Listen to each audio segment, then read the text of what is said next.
লীগ, যুবলীগ, ছাত্রলীগ হচ্ছে ওই তিনটা প্ল্যাটফর্ম যেই প্ল্যাটফর্মগুলোকে ব্যবহার করে হত্যাকাণ্ড ঘটানো হয়েছে। ক্ষমা চাইলেই ক্ষমা দেওয়া হবে কেন? মানে এটা কি এমন অপরাধ ছিল যে কাউকে কোনো একটা জাস্ট কথা বলেছে, তার মন খারাপ হয়েছে, সরি বলবে আর মানে ভুলে যাবে, এরকম না। ক্ষমা চাইলেও কেউ একজন যে মানে শুধরে চলে আসলো সকল পাপের কাফফারা হয়ে গেল, ব্যাপারটা এমন না। সবচেয়ে বড় কথা হচ্ছে ক্ষমা চাক আর যাই চাক, যে কোনো অপরাধ করলে তার ওই তদন্ত সাপেক্ষে বিচারটি হতে হবে। আরেকটি কথা যেটি বললো যে এর মাধ্যমে আসলে আওয়ামী লীগের যারা ছিল তাদের এই যে প্রসেসটা, মানে তারা কোনোভাবে পুনর্বাসিত হবে কিনা, কিভাবে এটা নিশ্চিত করা হবে।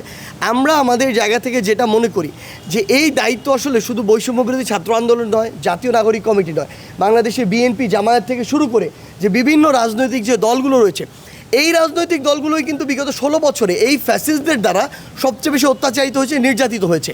বাংলাদেশের কোনো একটা উপজেলার কোনো একটা ইউনিয়নে, ওই ইউনিয়নের ধরেন কোনো একজন আওয়ামী লীগের নেতা অন্যান্য রাজনৈতিক দলের নেতাদের উপরেই সবচেয়ে বেশি নির্যাতন করেছে। সো আমাদের এখন প্রত্যেকটা জায়গা থেকে দেশের যারা কোনো না কোনোভাবে এই ফ্যাসিস্ট এবং তাদের দোসরদের দ্বারা নির্যাতিত হয়েছে, আমরা আমাদের জায়গা থেকে মনে করি সকলের তাদের জায়গা থেকে আইনগত প্রসেসে যাওয়া উচিত। এবং এক্ষেত্রে অন্তর্বর্তীকালীন সরকার একটা গুরুত্বপূর্ণ কাজ হচ্ছে এই বিচারিক প্রক্রিয়াগুলোতে অন্য কোনো হস্তক্ষেপ।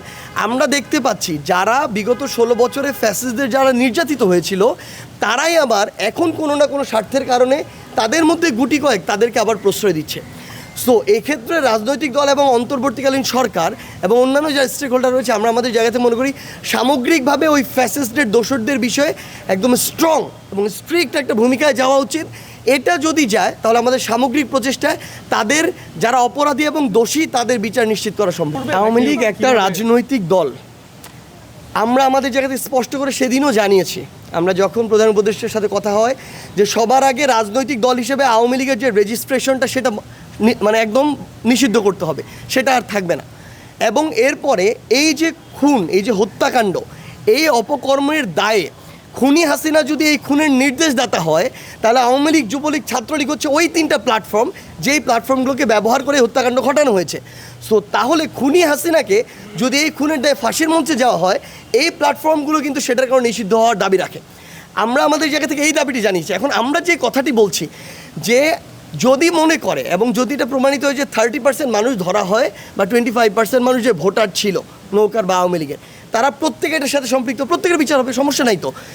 দল হিসাবে আওয়ামী লীগ, ব্যক্তি হিসাবে খুনি হাসিনা, আর একজন ভোটার হিসাবে যে কেউ একজন ভোট দিত, এই তিনটার মধ্যে পার্থক্য আছে। সো ওই দল হিসাবে ওই দায়টা একজন ভোটার যে কোনো অপকর্মের সাথে জড়িতই হয়নি, তাকে আমরা দিয়ে দিতে পারবো না।